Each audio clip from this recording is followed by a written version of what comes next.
Pour la droite et l'extrême droite, Emmanuel Macron veut trier les médias en leur attribuant un label de certification journalistique. Et l'objectif d'Emmanuel Macron, c'est de maîtriser l'information. Alors il dit que ce seraient les journalistes eux-mêmes les journalistes choisis par qui par Emmanuel Macron. Donc ça revient au même. Il n'a pas à imposer une pureté journalistique. Mais si Emmanuel Macron a évoqué une labellisation, cet outil ne serait pas à la main de l'État, mais selon des critères définis par les journalistes eux-mêmes. Si c'est l'État qui doit vérifier, c'est pas mieux que le système où on vit aujourd'hui.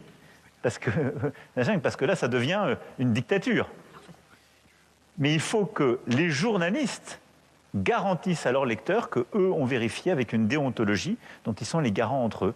La ministre de la Culture, Rachida Dati, précise que cette idée de labellisation vient des états généraux de l'information qui ont réuni toute la profession et qui ont abouti à une liste de préconisations, mais que chaque média sera libre de le faire ou non. C'est votre choix, c'est le choix de votre profession et des représentants de votre profession. Nous, on ne fait pas l'arbitre des élégances. Plusieurs labels existent déjà et plus de 2000 médias dans une centaine de pays ont adhéré à celui créé par Reporters sans frontières. En France, les journaux du groupe EBRA, France Télévisions ou encore TF1 ont obtenu cette certification. Et on va en parler avec nos deux éditorialistes. Bonjour Elisabeth Martichoux, merci beaucoup d'être avec nous. Et bonjour Françoise Degois. Bonjour ma chère Merci également d'être là. Alors, idée de labellisation des médias pour éviter la désinformation. C'est ce que veut à l'origine Emmanuel Macron. On le voit, ça fait polémique. Est-ce que c'est une idée qui est compréhensible? Est-ce que c'est une bonne idée, Elisabeth? Je vais commencer par le secondaire et après je viendrai à la labellisation. C'est passionnant et c'est complexe. Mais le secondaire, c'est quand même, je relève que Philippe de Villiers, dans sa réponse au clip d'Emmanuel Macron, dénonce, je cite, une menace totalitaire inédite sur la France depuis la peste brune et la peste noire. Donc, je voulais juste dire que c'est un propos délirant, qu'il a le droit de tenir, que personne ne viendra le chercher pour le mettre dans une geôle, contrairement évidemment à un État totalitaire, si nous étions dans ce cas-là. Et évidemment, il a le droit de critiquer Macron en France et on a le droit de le critiquer aussi. La labellisation, maintenant, c'est pas une bonne idée. C'est pas une bonne idée, chacun peut en convenir. D'abord, tout ce qui émane d'Emmanuel Macron est radioactif. Donc, il devrait éviter de faire des propositions aussi importantes parce que ça, comment dirais-je, je sais même plus comment qualifier ça, mais la détestation qu'il inspire, et qui est quand même considérable aujourd'hui, et il ne s'en rend pas compte, fait que tout ce qu'il propose est disqualifié dans l'instant. Donc, pour les besoins de l'information, il devrait l'éviter. L'information, elle est menacée. J'entendais ce matin que les vidéos fabriquées de toutes pièces par l'IA sont maintenant indétectables. Vous vous rappelez, avant, on cherchait le cinquième la quatrième doigt, patte, le truc, l'oreille, machin. C'est terminé. Donc, on est dans un monde qui sera illisible. Donc il faut effectivement travailler, c'est évident dessus. Une labellisation prônée par un président de la République, je pense que ça n'est pas la bonne réponse, puisque la première chose, évidemment, qui tombe sous le sens, c'est qui contrôlera les contrôleurs, qui émettra, formulera les critères. Tout sera sujet à caution, pourra être utilisé, instrumentalisé à rebours de l'intérêt des Français, qui est évidemment de s'en sortir dans ce maquis. Seule l'éducation y parviendra, mais on y reviendra. Je suis d'accord avec Elisabeth. Vous savez, on parle d'où parle-t-il à partir du moment où c'est Emmanuel Macron. Emmanuel Macron est en colère. Moi, je le sais, il est en colère parce que il considère qu'il est un génie incompris dans sa démarche. On a envie de lui dire quoi au président de la République? Aucun président de la République, et je parlerai même d'un président de la République de gauche, qui serait mon ami, en l'occurrence François Hollande, qui lui ne fera jamais ça, il aime trop la presse, eh bien, aucun président ne doit s'emparer véritablement de ce sujet. Ce sujet ne peut pas être porté par un président de la République. Ça n'est pas possible, tout simplement.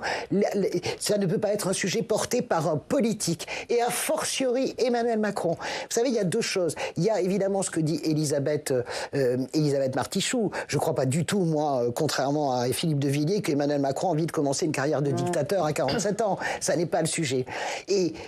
évidemment, tout ce qui vient de lui est radioactif. Mais je rajouterai, il y a un facteur aggravant, c'est l'incohérence. Vous savez, l'incohérence est véritablement ce qui sanctionne toujours, au fond, les politiques. Emmanuel Macron, il est sanctionné avant tout parce qu'il est incohérent et qu'on ne le comprend pas depuis 8 ans.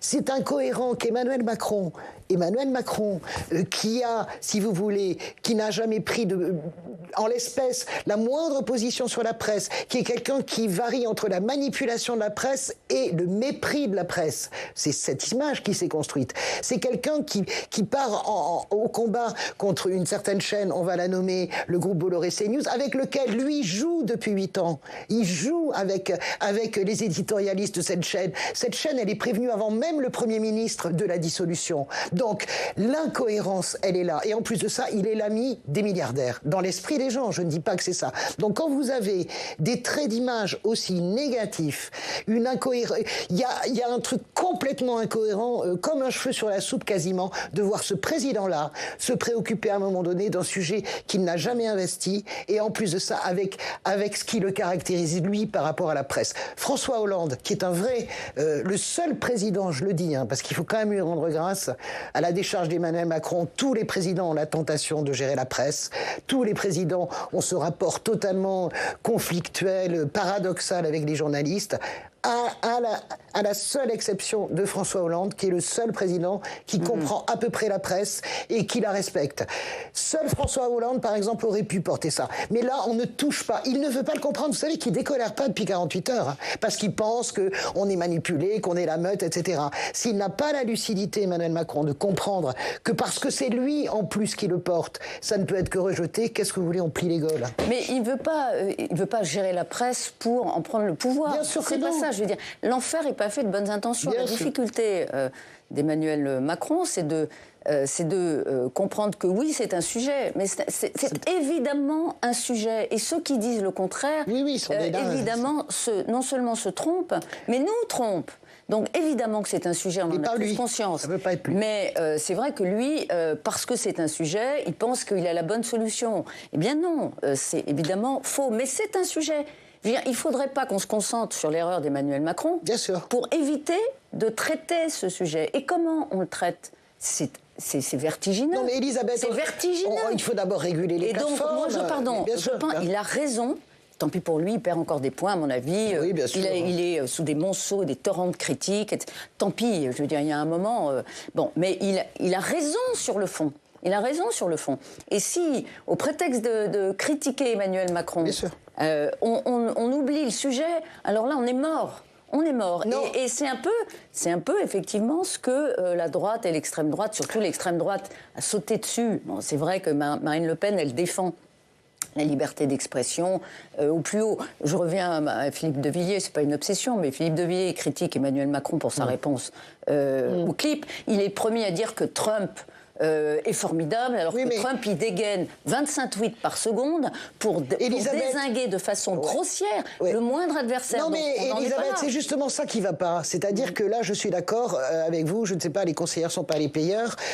Moi, je ne fais pas partie des gens qui vont taper sur l'ambulance, parce qu'en plus de ça, on a besoin d'un président de la République quand même qui soit au-dessus au minimum de 10%, parce que je ne vois pas comment on va tenir l'année qui vient avec un président aussi affaibli. Et moi, ça m'enrage un peu, si vous voulez, de faire des erreurs de bleu à ce point quand on est aussi faible. La clé de voûte de nos institutions, c'est lui. Si lui s'effondre, on passe tous à la baille. Donc, dans 3 mois, on est dans la présidentielle. Je ne sais pas. En tout cas, ce qui est certain, c'est que l'erreur qu'il fait, en plus de ça, c'est qu'il s'enfonce. Errare humanum est, perseverare diabolicum. Pardonnez-moi. Est-ce qu'ils ont besoin à l'Élysée de tweeter cette espèce de clip où ils mettent en une les supposés mensonges? Vous savez, qu'est-ce que c'est? C'est du trumpisme pur et dur. François, vous avez raison. Bon, et ben maintenant, qu'est-ce qu'on fait? Oublions ce clip et une erreur. On oublie Macron, on oublie ce clip. Qu'est-ce qu'on fait? Il faut réguler les plateformes. Le problème. Il faut réguler les plateformes. Moi, majeur. Elisabeth, moi, je fais partie des gens un peu radicaux. Moi, alors, là où je soutiens Emmanuel Macron, vous allez voir, c'est un paradoxe, c'est sur toute son offensive sur les écrans. Et je pense qu'il a raison. Mais il faut aller plus loin. À un moment donné, vous pouvez pas dans le même temps. Moi, je fais partie des gens qui pensent qu'il faut prendre un pour l'exemple, c'est-à-dire dans le sens métaphorique, c'est-à-dire dire à un moment donné, moi, en tant que président de la République, je décide que TikTok, j'interdis. Ou je suis très sévère. Aux États-Unis, ils sont en train de trouver une responsabilité pénale aux patrons des plateformes quand, par exemple, les adolescents se suicident ou vont... Eh bien, je suis pour une radicalité absolue. Donc, qu'il ne reste pas au milieu du gué. S'il veut être utile et intelligent, Emmanuel Macron, parce qu'il a pris un bon chemin sur les écrans, il faut aller là-dessus. Et là, le débat est devenu très politique et les Républicains, notamment, s'en sont emparés. Bruno Retailleau... mais c'est très bien, mais on adore. Ouais. Bruno Retailleau a lancé une pétition. On va l'écouter, le président des Républicains. C'est une tentative, finalement, d'imposer une sorte de vérité officielle. Et ça ne marche pas, ça ne peut pas marcher. La liberté d'expression, c'est la liberté d'information. Et le meilleur garant, ça n'est pas je ne sais quelle labellisation par je ne sais quel machin qui serait inventé avec des journalistes qui, évidemment, auraient ce monopole d'une vérité officielle. On voit bien d'ailleurs, on les désignerait comme indépendants. Ils seraient d'abord de gauche, j'imagine, comme d'habitude. Et du coup, je pense que, franchement, c'est une très mauvaise idée. Et cette idée-là, il faut la combattre. Oui, tentative d'imposer une vérité officielle. Non, mais là... Non, mais bon... Alors là, franchement... on a bien compris que Bruno Retailleau, il essaie de remonter sur le cheval. Dans les sondages, il a perdu beaucoup, dans les derniers sondages d'intention de vote. Jusqu'à 10 points, selon certains instituts. Donc, il fait maintenant de l'antimacronisme primaire son alpha et son oméga. Non, il n'y a pas de tentation totalitaire. Il y a une tentation d'être là, surtout d'être encore celui qui règle tout. Oui, son omnipouvoir, il ne comprend pas qu'il l'a perdu depuis la dissolution. Déjà, il était affaibli avec la majorité relative. Il a perdu son pouvoir. Et il a perdu sa vista et son pouvoir depuis la dissolution. Donc c'est ça le problème d'Emmanuel Macron. Effectivement, il devrait éviter absolument... C'est ça qu'on doit lui reprocher. D'abord, c'est d'avoir, du coup... mal emmancher un sujet fondamental. Donc moi je suis heureuse qu'on s'en rende compte, heureuse qu'on puisse interdire les réseaux sociaux si c'est possible, les portables dans les écoles, les réseaux sociaux sous 15 ans, faisons-le. TikTok, je crois que c'est un enjeu européen, on ne pourra pas. Et puis pour le reste, l'éducation dès la maternelle. Elisabeth, d'accord, et l'enjeu européen... Et Emmanuel Macron, il se tait. Non, alors il ne se tait pas parce que sur l'enjeu européen, il a ce pouvoir-là aussi. Qu'il le fasse au niveau européen. Il faut qu'il le fasse au niveau européen. Et alors, on est quand même assez critique, qui aime bien châtie bien. On est critique avec Emmanuel Macron. Évidemment, en gros, président de la République, en gros, prenez des sujets que vous pouvez porter. Mais lui, là, le Bruno Retailleau, monsieur le sénateur Bruno Retailleau, je suis sur Public Sénat, je connais la qualité de Bruno Retailleau. Bien sûr. Mais écoutez, vous pouvez pas... Maintenant, le dernier truc à la mode, c'est... Plus anti-macroniste que moi, tu meurs. Bruno Retailleau, que serait-il sans Emmanuel Macron? C'est Emmanuel Macron qui accepte à un moment donné que cet homme soit au ministère de l'Intérieur, d'accord? Édouard Philippe, dont on va parler tout à l'heure, celui qui est en train de devenir l'ingénieur du chaos dans le budget, celui qui est en train de se transformer en plus radical que moi, tu meurs, ok? En plus anti-macroniste que moi, tu meurs. Excusez-moi. C'est une forme de guignolade, je le dis véritablement, et c'est une erreur, et de la part de Bruno Retailleau, et on va dire de la part d'Édouard Philippe, parce que les Français voient tout. Elisabeth a noté une chose tout à fait juste. Effondrement de Bruno Retailleau dans les sondages, effondrement de Édouard Philippe dans les sondages. Cette peur du vide-là leur fait faire n'importe quoi, et la peur du vide fait faire n'importe quoi à Emmanuel Macron. Ressaisissez-vous. Prenez les vacances de Noël et on repart sur des bonnes bases le 1er janvier. Et vous me faites ma transition, Françoise. On va parler d'Édouard Philippe, du budget Édouard Philippe, qui a donc annoncé qu'Horizon ne votera pas le budget de la sécurité sociale. C'est pas du goût du gouvernement. On écoute la ministre des Comptes publics, Amélie de Montchalin. Ce qui est en jeu, c'est pas de savoir si on lâche ou pas le gouvernement. Ce qui est en jeu, c'est est-ce qu'on lâche les Français et est-ce qu'on lâche le déficit. S'il n'est pas voté, et je veux le dire avec beaucoup de calme, mais surtout de gravité, c'est 29 milliards de déficit. Et on va parler, Amélie de Montchalin, c'est 6 à 9 milliards de déficit en moins. Amélie de Montchalin, donc ceux qui s'intéressent au déficit doivent bien voir que sans budget, il y a plus de déficit. À quoi joue Édouard Philippe en disant ça hier soir, Elisabeth ? Alors Édouard Philippe, déchirer le voile en appelant à la démission du président. C'est comme ces choses-là sont dites, j'adore. Oui, c'est drôle. Donc maintenant, si vous voulez, il reste sur sa ligne, très raide. En fait, Édouard Philippe, il ne veut pas assumer la suspension de la réforme des retraites, mais surtout, il se dit que s'il n'a pas les recettes qui compensent la suspension de la réforme des retraites, là, c'est trop. Donc, il ne peut pas assumer un déficit au-delà des 17 milliards ou peut-être 20 milliards. Pour l'instant, il y a beaucoup plus, il y a jusqu'à 27 milliards, je crois, de déficit de la sécurité sociale et la suspension de la réforme des retraites. Donc, il a la raideur un peu jupéiste, voilà, et il se dit, j'ai demandé la démission de Macron, je ne vais pas être associé à un budget de la sécurité sociale qui fait des compromis avec le Parti socialiste et qui donc, on y revient toujours, qui donc porte la marque de cette compromission macroniste incarnée par Sébastien Lecornu. Je mets de côté la rivalité Lecornu-Philippe, je la mets de côté parce que si c'est ça, c'est même pas la peine d'en parler. Bon, mais évidemment qu'il y a des arrière-pensées présidentielles en revanche. Voilà, il veut être celui qui est le moins possible associé à Emmanuel Macron, le moins possible associé à ce budget de compromission, pas de compromis pour lui. Pour lui, c'est une compromission. Il va faire une campagne dure, avec des exigences. Il ne peut pas arriver, on va lui dire « Ah ben alors, vous avez voté pour une aggravation du déficit de la Sécu ». Il ne peut pas porter ça. Sauf que s'il n'y a pas de budget, c'est 30 milliards de déficit l'année prochaine. Mais attendez, attendez, juste pour finir, après je laisserai à Françoise, on est au milieu du chemin. Ce qu'il veut obtenir, je pense, je ne l'ai pas eu au téléphone, pardon, mais ce qu'il veut obtenir, c'est une plus de rigueur sur le déficit, plus de recettes, de compensation, pour pouvoir dire, OK, la suspension de la réforme des retraites, il fallait qu'on le fasse parce que sinon on n'avait pas de budget, et franchement, je ne veux pas justement être l'ingénieur du chaos. Mais en revanche, sur le déficit, il faut faire ce qu'il faut. Donc c'est un coup de pression. On est loin du compte, parce que pour l'instant, ça ne passe pas du tout. J'ai fait les comptes ce matin, ça ne passe pas du tout.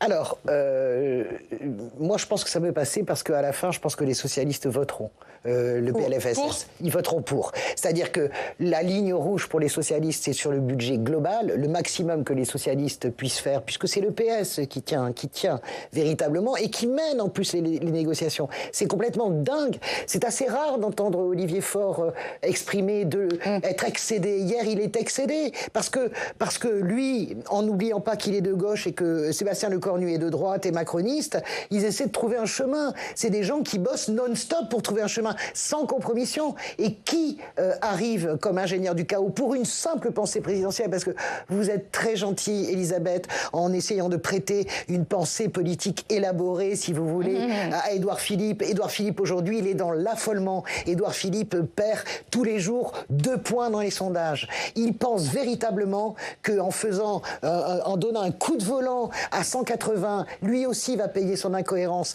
en étant le plus radical des radicaux de l'Assemblée contre Emmanuel Macron. Il va s'en sortir. C'est ça, uniquement ça. Vous l'avez dit plus softement que... J'ai dit pas Lecornu, mais Macron. Moi, je pense que véritablement, c'est ça. Et Édouard Philippe, qu'est-ce qui va se passer dans cette histoire-là? Qu'est-ce qui va se passer? Il va se passer que les socialistes, de toute façon, moi, je le pense, je vois bien que tout le monde met des bémols, parce qu'il vaut mieux mettre des bémols. J'aime pas les bémols, moi, ça m'ennuie. Si je me plante, je me plante. Je pense que ça finit que les socialistes voteront le budget de la Sécu. Attendez, juste une seconde. Ils voteront le budget de la Sécu, ça me paraît assez évident qu'à la fin, ils vont être obligés de voter le budget de la Sécu. Sur le budget général, il n'y aura jamais de vote pour du groupe socialiste. Le maximum que fera le groupe socialiste, le maximum, c'est l'abstention. OK ? Donc, en tout cas, sur le PLFSS, il faut prendre son gain. Les socialistes n'ont aucune raison de ne pas le voter. Il faut prendre le gain. Ils ont obtenu des gains. Mais comment ça va finir ? Mais comment ça va finir, cette histoire, si Édouard Philippe continue ? Ça va finir un budget dégradé qui passe par une loi spéciale, derrière la motion de censure, et derrière la censure... Sur le budget de la Sécu. Il ne peut pas y avoir de loi spéciale sur le budget de la Sécu. Non, je ne parle pas de ça, je parle de la fin de l'histoire, parce que le budget de la Sécu, c'est la semaine prochaine, et Elisabeth a raison, l'autre, il fait monter les enchères, il peut... Elisabeth dit que ça passe pas. Non, alors... Moi, je pense que ça passe avec le vote des socialistes, oui. Ça passe si je pense que les socialistes votent pour, Renaissance vote ça pour. Passera, oui. Si les écolos et Horizon s'abstiennent, bien sûr, ça passera. Attendez, c'est pas fini. Et si LR vote pour. Donc quand on regarde l'état des groupes aujourd'hui, ça ne passe pas aujourd'hui. Dans une semaine, on aura la vérité des prix. Dans une semaine, on saura qui veut ou pas mettre le bazar, parce que dans réalité, si le budget de la Sécu ne passe pas... C'est fini. C'est terminé. C'est terminé, il n'y a plus d'histoire. De toute façon, le texte tombe dans un trou, vous le savez, il n'y a pas de loi spéciale, vous l'avez dit. Bien sûr. Et ce sera pour le Cornu un coup d'arrêt. Et donc, pour l'instant, on est très loin du compte. Tous les LR doivent voter pour. Et justement... Vous vous rendez compte et on a l'abstention de tous les écolos on verra ce que fait... On va voir ce que disent les LR. On verra ce que fait LFI. On verra, vous savez, on va voir... Ah bah LFI. Attendez, vous savez... Ils peuvent faire autre chose que voter contre. On parle de la... LFI, Sécu. On parle de la Sécu, on parle de la suspension de la réforme des retraites, on parle de la situation politique extérieure qui tourne quand même pas si bien que ça pour la France insoumise. Je pense notamment à tout ce qui se passe avec les municipales. Regardez les offensives qu'ils lancent. Ça m'a... Attention. Ils voteront pas pour. Ils voteront pas et s'abstenir. Laisser les PS. Vous ne savez pas absolument comment vont se tourner les choses. En tout cas, Elisabeth a raison. Si ça passe pas, fin d'histoire. C'est fini. Elisabeth, vous parliez dissolution. DLR. On va écouter Laurent Wauquiez, invité ce matin de la matinale de TF1. Pour qu'on sauve ce budget, les 4 jours qui viennent vont être déterminants. Parce qu'il y a des choses qui doivent changer. En fait, aujourd'hui, le budget tel qu'il est, c'est un budget qui propose d'augmenter les impôts sur l'épargne des Français et qui ne revalorise pas toutes les retraites. Et je souhaite que ce budget soit voté. Mais ça ne peut pas être un budget à tout prix et à n'importe quel coût, et surtout pas au prix d'augmentation d'impôts sur le dos des Français et d'une France populaire et de classe moyenne. Tout. Bon. Alors, il y a un sujet qu'Amélie de Montchalin a déporté finalement de quelques heures, de quelques jours, c'est la hausse de la CSG sur les revenus du capital dans le PLFS. C'est ça, vous avez raison. Ça, c'est un casus belli. Ouais. Donc, ça devait être... Et pour raison. Et pour les LR et pour... Oui, pour les LR, justement. Donc, pourquoi je vous dis ça? Parce que ça devait être discuté là aujourd'hui. Parce que tout le monde essaie de faire du judo. Et que, on se donne non, mais c'est pas une assemblée, c'est un dojo. Tout de suite, c'est un dojo. Donc, le gouvernement se donne du temps. Moi, je trouve ça inextricable. Alors, je trouve que là, moi, j'adore. Lecornu, Sébastien Lecornu, je ne sais même pas comment il s'y retrouve. Avec Olivier Faure, je suis assez... Il a quand même toute une autonomie parfaite. Ouais. Mais c'est vrai qu'il fait des concessions, ça ressemble plus à rien ce budget. On donne un coup. On verra à la fin s'il arrive à retomber sur ses pattes. Et je peux vous dire que s'il y arrive, ce ne sera pas le moindre de ses sujets. Je pense, moi aussi, alors je pense que ça fonctionne aussi sur le duo Olivier Faure, Sébastien Lecornu, qui sont tous les deux des animaux à sang-froid. Je pense que là, en la matière, c'est important le tempérament, c'est-à-dire la capacité à rester placide et à essayer à chaque fois de faire avancer le mécano. Mais la réalité, si vous voulez, c'est qu'il y a un moment donné, et je parlais de la colère d'Olivier Faure hier, c'est qu'à un moment donné, il y a une limite. Les socialistes ne peuvent pas être plus macronistes, lecornuistes, si vous voulez, Édouard Philippiste et Attaliste que les susnommés précédemment. Vous comprenez bien que le PS ne peut pas tout faire. On comprend bien que Emmanuel Macron et Sébastien Lecornu font peser donnent toutes les concessions parce qu'ils n'arrivent plus à gérer leur bloc central. Il n'y a plus de bloc central. Je ne sais, on n'a pas encore parlé, et on n'en parlera pas, des renaissances, comment dirais-je, ils viennent voter avec les pieds, je veux dire, comment dirais-je, vraiment... On aura le temps d'en parler, on va parler budget la semaine prochaine. Voilà. Dans une semaine, on sera fixé. Matin, à la même heure. On saura. C'est exactement. On sera beaucoup plus avancé. Mais avec plaisir, évidemment. Vous prenez votre ticket. Vous non, je prends mon ticket parce que je pense que ça peut passer à la Elisabeth, vous avez votre ticket? Non, mais sur la vérité du PLFSS, ça peut passer. Allez, on va terminer par l'histoire du jour. C'est celle de Noah. Il a 11 ans. Je vous labellise pas. Mais non, il a 11 ans. Alors écoutez, ça va vous plaire. Il a 11 ans. Il habite à Pauvres, dans les Ardennes. Et avec 2 de ses amis, il a eu l'idée de nettoyer les panneaux routiers de son village, qui sont souvent salis par le temps, par les véhicules agricoles. Et il fait ça de manière très simple. Liquide vaisselle, seau d'eau, éponge. Et en plus, c'est écologique. Quand l'eau est trop sale, pour ne pas gâcher, il verse tout sur le panneau et il termine de nettoyer. Alors sur TikTok, la vidéo du nettoyage, elle a fait 1 million de vues. Il est sélectionné dans la catégorie Jeune Talent pour le concours de l'Ardennais de l'année. Et le trio, lui et ses amis, ont pour projet de continuer à nettoyer les panneaux de leur village. Non mais c'est une bonne initiative, il nettoie tout. Et peut-être que l'été prochain, il avait aussi comme idée de ramasser les déchets dans les rues ou encore d'essayer de mettre en place un petit potager participatif. On félicite Noah. Mais qui s'engage en politique. Mais oui, c'est le futur maire. C'est le futur maire, c'est sûr. Je labellise. Vous labellisez? Je vous le dis tout de suite. Merci beaucoup Elisabeth et Françoise, merci à tous, on se retrouve demain.